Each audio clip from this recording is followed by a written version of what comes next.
ಇನ್ನು ನೀವು A to Z ಚಾನಲ್ಗೆ ಸಬ್ಸ್ಕ್ರೈಬ್ ಆಗದೇ ಇದ್ದರೆ ಈ ಕೂಡಲೇ ಸಬ್ಸ್ಕ್ರೈಬ್ ಬಟನ್ ಅನ್ನು ಕ್ಲಿಕ್ ಮಾಡಿ ಹಾಗೂ ದಿನನಿತ್ಯ ಅಪ್ಡೇಟ್ಗಳಿಗಾಗಿ ಬೆಲ್ ಐಕಾನ್ ಅನ್ನು ಪ್ರೆಸ್ ಮಾಡಿ. ಸರ್, ಇವತ್ತು ಇಲ್ಲಿ ತ್ರೈಮಾಸಿಕ KDP ಸಭೆಗೆ ನಿಮ್ಮ ಗ್ರಾಮದ ಮೂಲಭೂತ ಸೌಕರ್ಯಗಳ ಬಗ್ಗೆ ನಿಮಗೆ ಭಾಳ ಇದಾಯಿತು. ಅದ್ರ ಬಗ್ಗೆ ಸರ್ಕಾರಕ್ಕೆ ನೀವೇನು ಹೇಳ್ತಾ ಇದ್ದೀರಿ? ಸರ್ಕಾರಕ್ಕೆ ಹೇಳಬೇಕಂದ್ರೆ ತ್ರೈಮಾಸಿಕ 4 ವರ್ಷ ಇದೆ ಮೊದಲ ಬಾರಿ. ತ್ರೈಮಾಸಿಕ ಮೀಟಿಂಗ್ ಅಂದರೆ ನಮಗೆ ವಿಷಯವೂ ಇಲ್ಲ. ಇವತ್ತು ಮೊದಲ ಬಾರಿ ಮಾಡಿದೆ. ಅಧಿಕಾರಿಗಳು ನಿರ್ಲಕ್ಷ್ಯ, ಅಧಿಕಾರಿಗಳು ಬಂದೇ ಇಲ್ಲ. ಮುಖ್ಯ ಇರ್ತಕ್ಕಂಥ ಮೂಲಭೂತ ಸೌಕರ್ಯ ಅಧಿಕಾರಿಗಳೇ ಬಂದಿಲ್ಲ. ಆಮೇಲೆ ನಮ್ಮ ಗ್ರಾಮ ಪಂಚಾಯತ್ ನಿರ್ಲಕ್ಷಿತನಾಗಿದೆ. ಆಮೇಲೆ ಅಭಿವೃದ್ಧಿ ಕೂಡ ಕುಂಠಿತ. ಶಾಲೆ ಕೂಡ ಮಿಡ್ಲ್ ಸ್ಕೂಲ್ ಆಗಲಿ, ಹೈಸ್ಕೂಲ್ ಆಗಲಿ ಇದೆಲ್ಲ ಕುಂಠಿತ. ಪ್ರತಿಯೊಂದು ಕೂಡ ಲೋಪದೋಷ.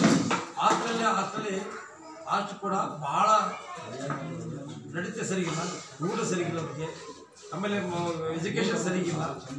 ನಮ್ಮೂರಲ್ಲಿ ಅಭಿವೃದ್ಧಿ ಪಥದಲ್ಲಿ ಹಿನ್ನಡೆ ಇದೆ. ಭಾಳ ಗ್ರಾಮೀಣ ಅಭಿವೃದ್ಧಿ ಈ ಪಂಚಾಯತ್ ಅಭಿವೃದ್ಧಿಯಲ್ಲಿ ಹಿನ್ನಡೆ. ಈಗ ನಿಮ್ಮ ಸೂಲ್ದಳ್ಳಿ ಗ್ರಾಮ ಪಂಚಾಯತಿ ಬಿಲ್ಡಿಂಗ್ ಏನೇ ಇಲ್ಲ ಅಂತಂದು ಭಾಳ ಜನ ಕೊರಗಾಡ್ತಿದೆ. ಈಗ ಗ್ರಾಮ ಪಂಚಾಯತ್ ಬಿಲ್ಡಿಂಗ್ ಇಲ್ಲ. ಬೇರೆ ಕಡೆಗೆ ಸ್ಥಳಾಂತರ ಕೇಳಿದ್ದಾರೆ, ಮೀಟಿಂಗ್ಗಳು ಪಾಸ್ ಮಾಡಿದ್ದಾರೆ. ಬೇರೆ NRG ಒಳಗಾಗಲಿ ಯಾವುದೋ MLA ಕರೆಂಟ್ ಒಳಗಾಗಲಿ ಕೇಳಿ ಮಾಡಬೇಕಂತ ಒಂದು ಉದ್ದೇಶ ಸಾಮಾನ್ಯ ಸಭೆಯಲ್ಲಿ ಪ್ರಸ್ತಾವನೆ ಆಯಿತು. ಸರ್, ನಾವು ಬಸವರಾಜ್ ಅಂತೇಳಿ. ಇದು ಒಂದು KDP ಮೀಟಿಂಗು ಉದ್ದೇಶ ಮತ್ತು KDP ಮೀಟಿಂಗ್ ಈಗ ತಾಲೂಕು ಮಟ್ಟದಲ್ಲಿ ಎಲ್ಲ ಅಧಿಕಾರಿಗಳು ಸಿಗ್ತಾರೆ. ಅದೇ ರೀತಿಯಾಗಿ ಗ್ರಾಮ ಪಂಚಾಯತಿ ಗ್ರಾಮ ಮಟ್ಟದಲ್ಲಿ ಎಲ್ಲ ಇಲಾಖೆ ಎಲ್ಲ ಅಧಿಕಾರಿಗಳು ಒಂದು ಕ್ರೋಢೀಕರಿಸಿ ಒಂದು ಸಭೆ ಮಾಡಬೇಕು. ಈ ಸಭೆಯಲ್ಲಿ ಎಲ್ಲ ಇಲಾಖೆಯಲ್ಲಿ ಲೋಪದೋಷಗಳನ್ನು ಇಲ್ಲಿರ್ತಕ್ಕಂಥ ಜನಪ್ರತಿನಿಧಿಗಳು ವಿಷಯ ತಿಳಿಸ್ಬೇಕು, ಯಾವುದಾದ್ರೂ ಕುಂದುಕೊರತೆ. ಆದರೆ ಈ KDP ಮೀಟಿಂಗಲ್ಲಿ ಕೆಲವೇ ಅಧಿಕಾರಿಗಳು ಕೆಲವೇ ಇಲಾಖೆಗಳು ಮಾತ್ರ ಬಂದಿದ್ದಾರೆ. 30 ಇಲಾಖೆಯಲ್ಲಿ 8 ಇಲಾಖೆ ಮಾತ್ರ ಬಂದಿದ್ದಾರೆ. ಇಲ್ಲಿ ಏನು ಸಮಸ್ಯೆ ಅಂದರೆ ಇಲ್ಲಿ ಈಗ ಇದು 2020ರಿಂದ ಇದು ಚಾಲಿದೆ KDP ಮೀಟಿಂಗ್. ಗ್ರಾಮ ಮಟ್ಟದಲ್ಲಿ KDP ಮಾಡಬೇಕು, ತಾಲೂಕು ಮಟ್ಟದಲ್ಲಿ ಯಾವ ಥರ ಮಾಡ್ತೀವಿ, ಜಿಲ್ಲಾ ಮಟ್ಟದಲ್ಲಿ ಯಾವ ಥರ ಮಾಡ್ತೀವಿ, ಆ ಥರ ಗ್ರಾಮ ಮಟ್ಟದಲ್ಲಿ ಗ್ರಾಮ ಪಂಚಾಯತಿಯಲ್ಲಿ ಒಂದು KDP ಮೀಟಿಂಗ್ ಮಾಡಬೇಕು, KDP ಸಭೆ ಮಾಡಬೇಕು. ಈ KDP ಸಭೆಯಲ್ಲಿ ಎಲ್ಲ 30 ಇಲಾಖೆಗಳು ಬರಬೇಕು ಅಂತ ಒಂದು ಆರ್ಡರ್ ಐತೆ.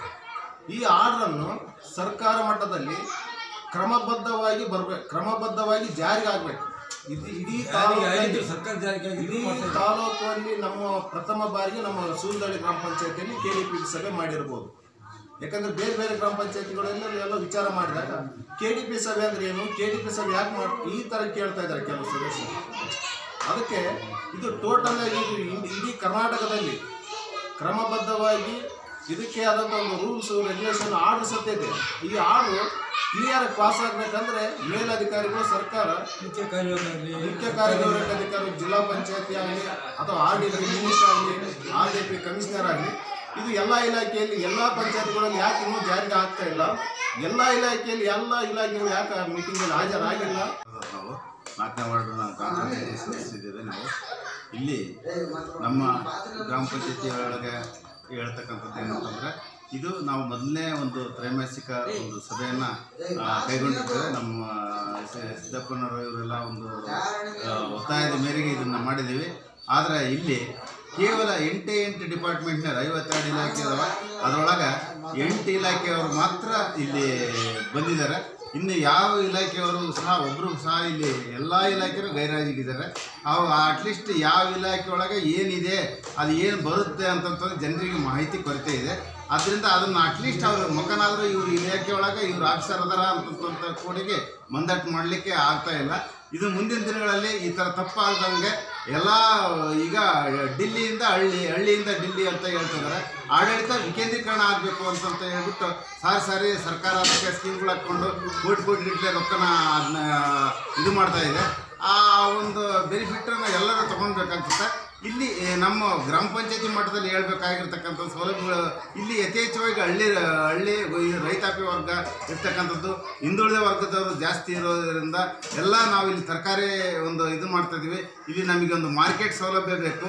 ಇಲ್ಲಿ ಬೇರೆ ಬೇರೆ ಕಡೆಗೆಲ್ಲ ಬಂದು ತರಕಾರಿ ತುಂಬ್ತಾ ಇದ್ದಾರೆ. ಇನ್ನು ಕೋಲ್ಡ್ ಸ್ಟೋರೇಜ್ಗಳು ಬೇಕು. ಸರ್, ತಮ್ಮ ಹೆಸರೇನು ಸರ್? ನಮ್ಮ ಹೆಸರು ಸಿಬ್ಬಸಪ್ಪ, ಅಧ್ಯಕ್ಷರು, ಮುಳಸಾಗರ, 5ನೇ ವಾರ್ಡ್.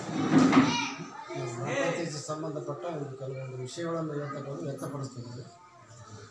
ಮೇನ್ ಇಂಪಾರ್ಟೆಂಟು ನಮಗೆ ಮೂಲಭೂತ ಸರ್ಕಾರದಿಂದ ಬರ್ತಕ್ಕಂಥ ಅನುದಾನಗಳನ್ನು ಸರಿಯಾದ ರೀತಿಯಿಂದ ಒದಗಿಸ್ಕೊಡ್ಬೇಕು. ಬೇಕಾದಷ್ಟು ಅನುದಾನಗಳು ಬರ್ತವೆ, ಮತ್ತು ಮುಂಚಿತವಾಗಿ ಇದೆ. ಆಮೇಲೆ ಮೂಲಭೂತ ಸೌಕರ್ಯಗಳನ್ನು ಸರಿಯಾದ ಆಗ್ತಾಯಿಲ್ಲ. ಕುಡಿಯೋ ನೀರಿಂದ ಆಗಲಿ ಮತ್ತು ಶೌಚಾಲಯ ಆಗಲಿ, ಗ್ರಾಮ ಪಂಚಾಯತಿ ನಿರ್ಬಂಧಿತವಾಗಿ ಇದೆ. ಈಗ ಸದಸ್ಯರಿಗಾಗಲಿ ಅಲ್ಲಿ ಬಂದು ಸ್ಟಾಫ್ಗೆ ಆಗಲಿ ತುಂಬ ಕೊರತೆ ಇದೆ. ಬೇರೆ ಹೊಸ ಒಂದು ಬಿಲ್ಡಿಂಗ್ಗಳಿಗೆ ಅನುಮೋದನೆ ಮಾಡಿಕೊಟ್ರೆ ಸರ್ಕಾರದಲ್ಲಿ ಆಮೇಲೆ ಮಿನಿಸ್ಟ್ರುಗಳಿದ್ದಾರೆ, ಅವರೆಲ್ಲ ಬೇರೆ ಒಂದು ಅವರನ್ನು ಅನುದಾನದಲ್ಲಿ ಕೊಟ್ಟು ನಮಗೊಂದು ಹೊಸ ಒಂದು ಬಿಲ್ಡಿಂಗ್ ಮಾಡಿಕೊಡ್ಬೇಕಂತಂದ್ರೆ ನಾವು ಇದು ನಮ್ಮದು ಬ್ಯಾಕ್ವರ್ಡ್ ನಮ್ಮ ಕಮ್ಯುನಿಟಿ, ನಮ್ಮದು ಎಲ್ಲ ನಮ್ಮ ಪಂಚಾಯತಿನೇ ಭಾಳ ಹಿಂದುಳಿದಿರ್ತಕ್ಕಂಥ ಜನಸಂಖ್ಯೆನೂ ಇದೆ. ಮತ್ತು ನಮಗೆ ಮೂಲಭೂತ ಸೌಕರ್ಯ, ಆಮೇಲೆ ಎಜುಕೇಷನ್ ಬಗ್ಗೆ ಅಂಕಿತವಾಗಿದೆ. ಅದೇ ನಮ್ಮ ಮಾತು ನಮ್ಮ ಹಿರಿಯರಾದ ಸಿದ್ದಣ್ಣರು ಹೇಳಿದ್ರಲ್ಲ, ಅದು ಎಜುಕೇಷನ್ ಬಗ್ಗೆ ಕೊಟ್ಟಿದ್ದಾರೆ. ಸ್ಟಾಫ್ಸು ಎಲ್ಲ ರೀತಿಯಲ್ಲಿ ವಹಿಸ್ಕೊಡ್ಬೇಕು. ಸಬ್ಜೆಕ್ಟ್ ಒಂದೊಂದು ಕ್ಲಾಸ್ ಬಂದ ಸಬ್ಜೆಕ್ಟ್ಗಳು ಕ್ಲಾಸ್ ಒಬ್ಬೊಬ್ಬರನ್ನ ವಹಿಸ್ಕೊಡ್ಬೇಕು. ಅದು ಸರ್ಕಾರನ ಮೇಲಧಿಕಾರಿಯವರು. ಹಾಗಾಗಿ ನಿಮಗೆ ಸ್ವಲ್ಪ ಮಕ್ಕಳಿಗೆ ಎಜುಕೇಷನ್ಗೆ ಮುಂದುವರ್ಸ್ಬೇಕು ಅಂತ ಹೇಳ್ತೀವಿ. ಆಮೇಲೆ ಅಂಗನವಾಡಿ ಮಾಡ್ತೇವೆ. ಆಮೇಲೆ ಅವರಿಗೆಲ್ಲ ಹೆಣ್ಮಕ್ಳಿಗೆಲ್ಲರಿಗೆ ಸ್ವಲ್ಪ ಬರ್ತಕ್ಕಂಥ ಆಹಾರ ಧಾನ್ಯ ಅದೇನು ಹಣ್ಣು ಹಂಪಲುಗಳಲ್ಲಿ ಸರಿಯಾದ ರೀತಿಯಿಂದ ಎಲ್ಲ ರೀತಿಯಲ್ಲಿ ವಹಿಸ್ಕೊಡ್ಬೇಕು ಅಂತ. ಇನ್ನು ನೀವು A to Z ಚಾನಲ್ಗೆ ಸಬ್ಸ್ಕ್ರೈಬ್ ಆಗದೇ ಇದ್ದರೆ ಈ ಕೂಡಲೇ ಸಬ್ಸ್ಕ್ರೈಬ್ ಬಟನ್ ಅನ್ನು ಕ್ಲಿಕ್ ಮಾಡಿ ಹಾಗೂ ದಿನನಿತ್ಯ ಅಪ್ಡೇಟ್ಗಳಿಗಾಗಿ ಬೆಲ್ ಐಕಾನ್ ಅನ್ನು ಪ್ರೆಸ್ ಮಾಡಿ.